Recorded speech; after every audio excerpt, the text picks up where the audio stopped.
No,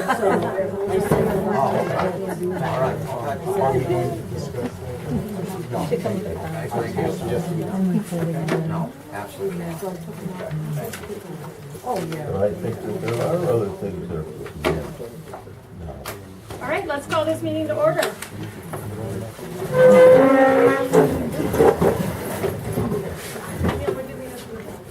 Allegiance to the flag of the United States of America and to the republic for which it stands, one nation, under God, indivisible, with liberty and justice for all. And Linda, would you lead us in roll call? Sarah. Here. Neil. Here. Betty. Here. Hank. Here. Chris. Here. All accounted for. All right, welcome everybody. I hope you're enjoying this wonderful weather. We'll start with by opening it up to public comment. You all know the deal, 5 minutes each. Make sure everybody has had a chance before you speak twice. And I'll open it right up. Any comments? I wanted to just say that I've been looking for the agenda online all day today and didn't have it. It's not there. I know. Wasn't even on the website.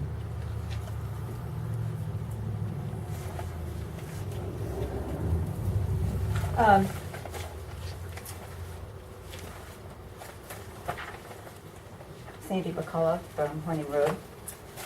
First of all, I wanted to ask you about the audit paper that you had everybody sign to send away to the comptroller's office to have an audit done. It was signed, I think at the last meeting. It evidently hasn't gone to the comptroller's office, but I do believe it got down to Florida, something that maybe you had sent down there to have another audit done by some organization out of Florida. I'm addressing this to you. But anyway, because of that action, we have now been placed on the top of the list of being audited here. Because of that, and maybe because of the article that was in the newspaper, which says Sarah Nicoli gets $11,000 from Bill de Blasio, New York City money laundering machine. And it does show you getting $11,000 from here. Sarah Nicoli's state senate campaign has already become embroiled in New York City Mayor de Blasio's illegal money laundering scandal. Nicoli's campaign started by taking thousands of dollars linked to de Blasio, the de Blasio scheme that is already the subject of criminal referral and under investigation by the state and federal prosecutors. To evade campaign contributions limits, de Blasio funneled hundreds of thousands of dollars to the Ulster County Democratic Committee in a willful and flagrant violation of the law. Now that money has funded its way into Nicoli's campaign. Shame on you, Sarah Nicoli. If you would like copies of this, I have it, and where you can get it under the Daily News, which is where it was printed. Possibly that was the reason we were put on the top of the list for having an audit done here, which, of course, when I was on the board, I had asked you to do it, and you never did it. Sure, let me just interrupt you and let you know that all campaign finance is open to the public, and anybody can look online and see every single I dollar understand that. It does show you contributed. getting these campaign fundings It from that. actually doesn't, so what you're That's saying is not true. absolutely I've got it right I here. tried looking at people who donated for your campaign, Yeah, do and it. you blocked it. So Okay. you can't see who's donating. I mean, this is a town of Palatine. I know, but I'm and my just saying. campaign has nothing to do with it. I'm But just it It's does. actually saying, It does. incredibly I think, inappropriate for I us to be feel discussing that this. But I will say that every donation is trackable online. You should look up New York State Campaign Finance. I have it for- right here. For every I have it, elected and it officer. shows you getting So it from go de Blasio. Okay. All right. Also, the training money that you've already expended yourself on the training money, everything that these guys are going to training for can be done online for free, including the planning board. I hear there's been quite a few resignations also. I'd like to hear a little bit about them, especially the one concerning our planning board member. It's obvious to me that I know you had to quit your job too. Maybe you need to quit your position as being town supervisor because you obviously don't have any control of what's going on. You still don't even have this building taken care of. How are you?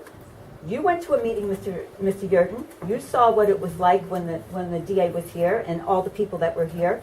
We need a new building. This is not big enough to put the people in. You're not going to cram those 80 people into this building no matter what you do and still have offices here. It's just not going to work. And I don't feel that you have control. I don't feel that you know what you're doing. You didn't even know how to fix the roof. You didn't know you needed a permit. You didn't know you needed a permit before they could do the electrical work. So I'm asking you to resign. Thank you, Sandy. Any other comments? Paul? Good evening. Paul Dawes, Stone Arabia. I'd like to address this to the board. The taxpayer is asking questions during, the public comment. I really believe, I know you don't have to, but I think everybody in here, when they ask you a question, deserves an answer from the council during council members' comments if you know the answer, or to research it. It's no matter what we ask, we don't get an answer. We're being ignored. You people were put in office no matter who voted for you, pros or cons. Now you're serving the town residents. So what I'm going to do tonight is, in my questions, I'm going to direct it to who I'm talking to. And I hope in your council comments, you will answer my questions. First thing, Sarah, last month I brought up about recouping the monies from the legal fees from Mr. McGlone's lawsuit. All right? I foiled Mr. Subik's fees for the two lawsuits that the town was involved in, the Spencers and McGlone. The town laid out $17,777.88 the taxpayers had to eat for legal fees. I don't understand why the Spencers lawsuit, they stopped it. It was a ploy to stop the building. It worked, but they did not let the judge make a decision. Mr. McGlone's lawsuit did. The only thing I really can say negative about this is I think if Mr. McGlone had won this lawsuit, the town would be writing a good-sized check for his legal fees. I really believe that the board should go after him. All right? Okay, also, Sarah, the audit. 3 years ago, the public requested an audit. I got tired of waiting and hearing from the same request, Mr. Barscheid, myself, other members.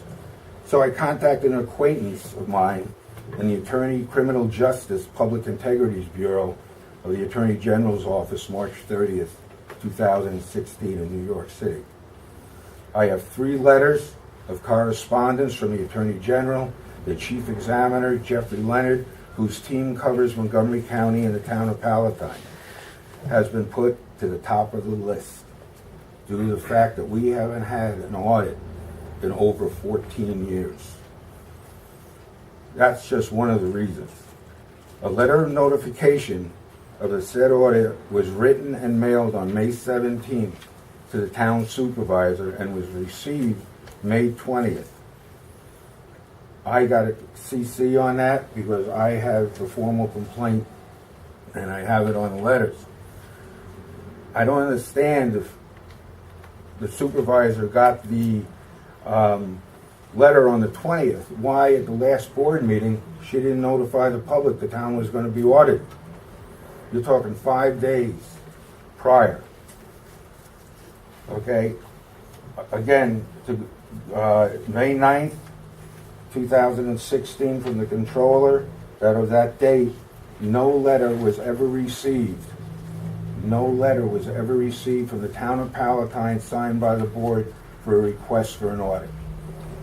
If anybody from the public would like to see these letters, I have them and I'd be glad to show them to you and make copies.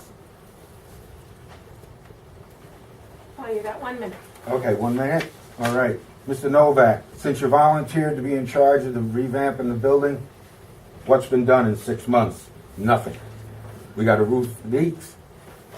Again, court papers ruined. All right? Judge's bench, the plans you have decrease the amount of people. Mr. Yearden, $450 for a camera bought 2 months ago in April. No videotaping. Mr. Yearden, Mrs. M mowed the lawn 4 times in 5 weeks, $40 a pop, and has not once cleaned the building. If you go in the bathrooms, they're disgusting. Ethics Committee, how do you get in touch with them? And how much did you people decide to pay the labor lawyer at your last meeting? Thank you. Thank you. Any other comments? Hi, Bill Winsman from the Board of Ethics. I always seem to do it in the public comment. I'm not sure if that's where I should be talking or giving an update or not, but You're welcome to, if you'd like to do a monthly report, you're mostly, most welcome to do that, and I would just put you under reports. I In the guess. past, they're just. Whoever the chairman ends up being probably would be the appropriate person. Okay, let me know, and you have my contact information, Yes. right? Okay. Just to give an update, I spent about 12 days trying to reach out to Virginia Van Swyk. I finally reached her Monday or Tuesday afternoon. She informed me that she was no longer interested in serving on the Board of Ethics. I was trying to reach her. I'd already spoken to Mickey Boslet. He was ready to go. We were trying to set up a meeting. So I just found that out a day or two ago. I did email Councilman Vandenberg of that yesterday, I believe. So I believe he's got some names or whatever. Hopefully we can get a third person so I can actually get a meeting scheduled, because I am hearing from numerous sources that people want to put in investigations apparently. Okay. Great, thank you. Until you have appointed a chair, should I just put you on as the, for a monthly update? For a contact person, sure. No, also for a monthly update at the monthly board meeting. Sure. Yeah. Yeah, I want to comment that we're still under the old law, and, you know, we might never change it, but if we did, maybe I could be on it. Presently, I can't be because it doesn't say a council person can be on it. So I'm liaising with them, but I don't have any. Box in the head.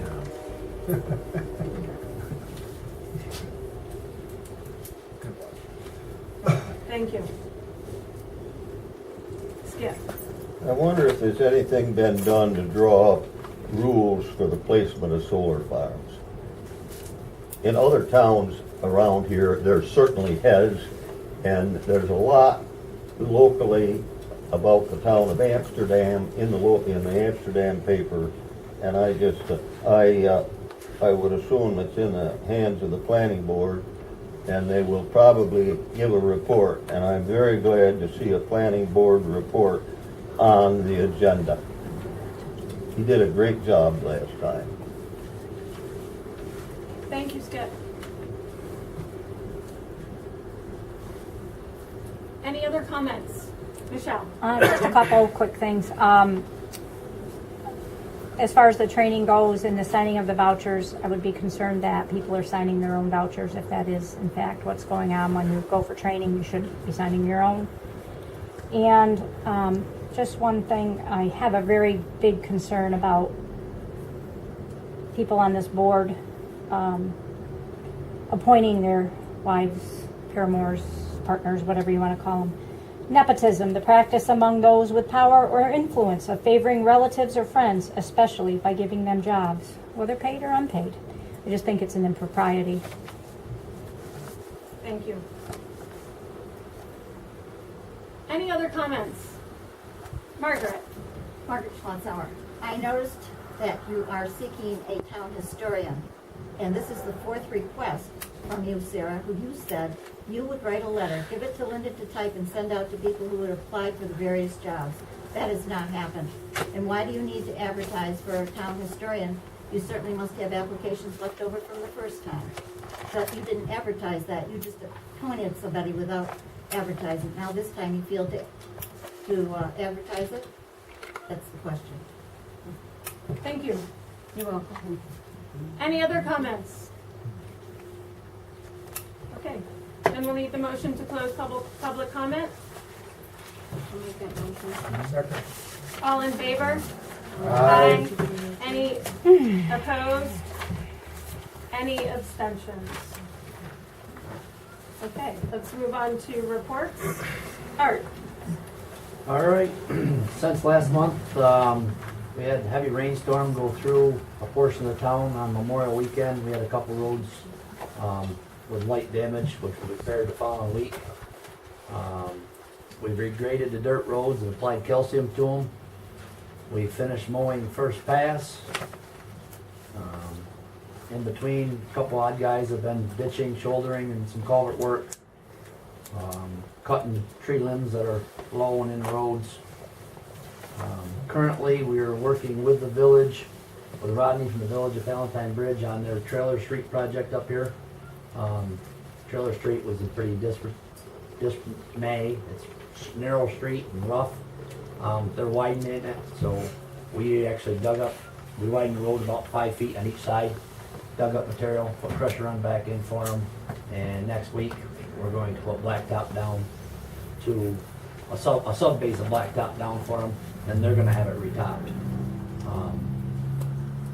They're paying for all the materials. We're just providing the labor and the machinery.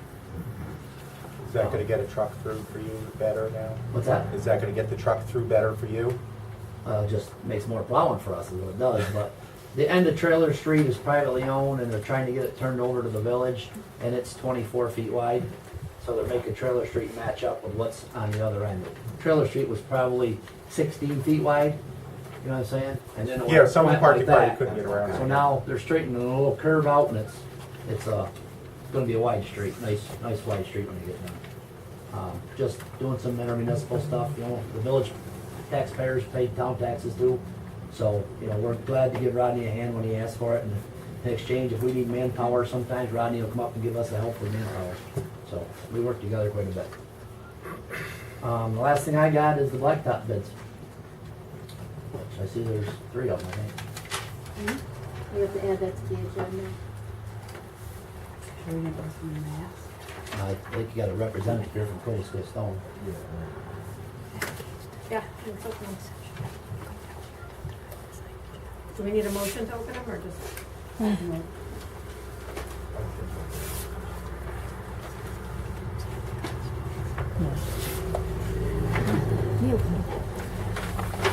right, first one from Callahan Industries. Callahan. Okay, Artie, where would it be here? Last page. Last page.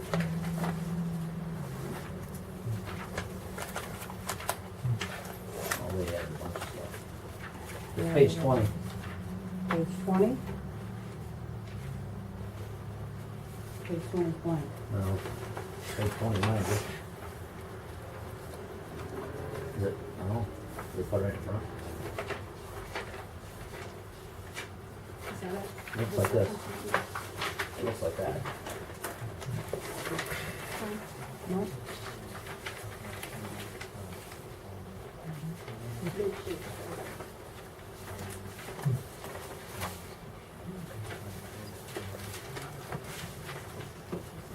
What's that? That's half of it. That's half. We paid for it probably. Right there. You're here? Yeah. Okay. They got type 3 binder at $55.89 a ton. Type 3 binder at 930 tons equals $51,977.70. That's for Horning Road. Next is Con Road. Excuse me, Liz, could you repeat that final number, please? 51,977.70. Type 3 binder is Thank you. 6139 for a total of 30,081.10 for a total bid of 82,058.80. 82,058.80. That was Conrad. That's both roads. That's all of them. That's the total for the That's a two. total. Total for the two.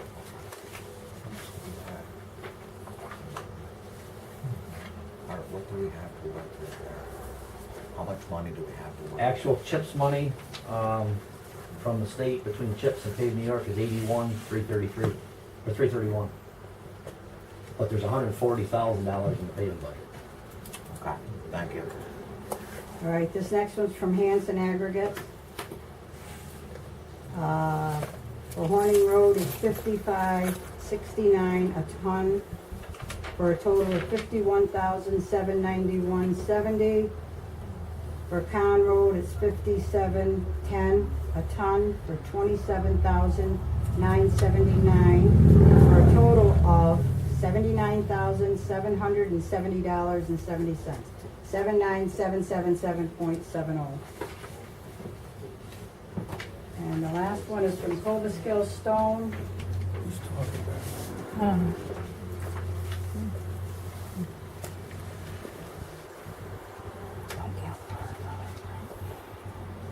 All right, type 3 binder on Horning is $53.85 a ton for $50,080.50.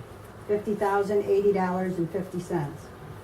For Con Road, a total of $53.85 per ton for $26,386.50.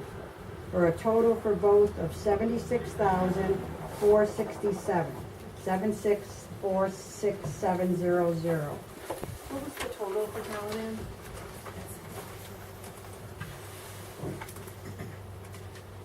$82,058.80. Do you ever split up the bids? What's that? Do you ever split up the bids? No, not usually. Because both roads could be done in one day. I see, okay. So not advisable then. I mean, they may be figuring it can't be done in one day, that's why there's different prices. Cobuskill Stone, to me, it looks like figures can be done in one day, because they're giving the same price.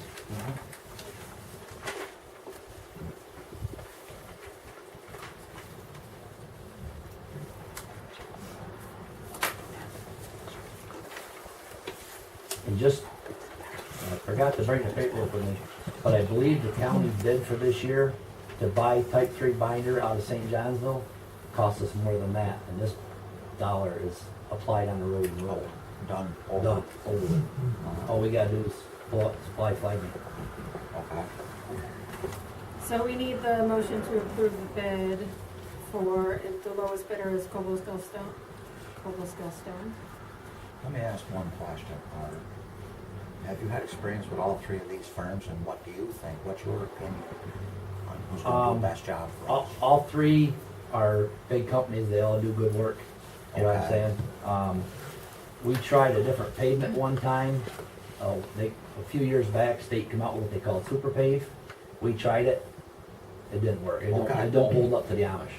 Okay, I'm asking So- for your opinion, of course. So, since then, we've gone back to the old mixes, and we've had no trouble. I mean, Cobuskill Stone has paid for us a couple times, Callahan did, I think, last year, and up until a few years ago, Hanson used to do it all. Okay, thank you. Well, I'll make the motion to go with the lowest bid of Cobuskill Stone. I'll second the motion. Any discussion? All in favor? Aye.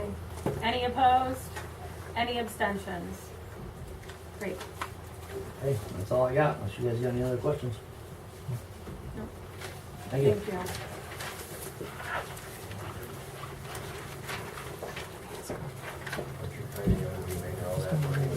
Moving on to Cheryl's report. Okay, last month I handled 3 complaints, 2 for parking and 1 for running cars. I issued 13 10-day notices for non-renewal and 3 for no license. And I completed 1 rabies case and just started another one yesterday that doesn't end until the 27th. That's it. And thank you for my license reminder. Thank you for what? My license reminder.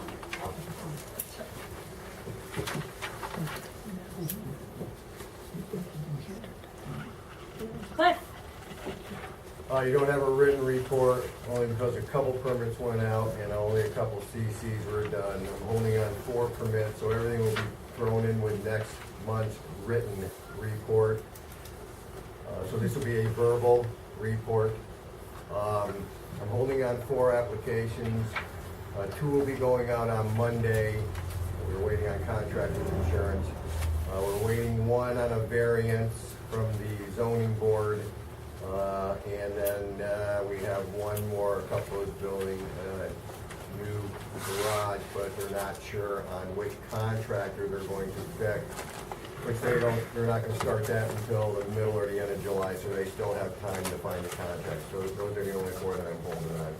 I do believe I mentioned last month the new books came in by this town along with other municipalities by doing their quarterly survey with the state, their annual reports to the state, and staying up on building permits and CCs and COs. We get these books for free, so we saved $806 by doing what we're supposed to do with the state. And no, I'm good then. Clint, did they change the snow load standard for manufacturing housing in the new book for here? Because I know that they have a line where it's going to change significantly somewhere in New York. Is that us? That's us. Okay. Yes. So it's what, 40 pounds now, live load, or something like that? Well, you don't have to. Yeah, in the new book, once again, the new book, international codes will not go into effect until October 3rd, 2016. They want us to come off the old and in with the new.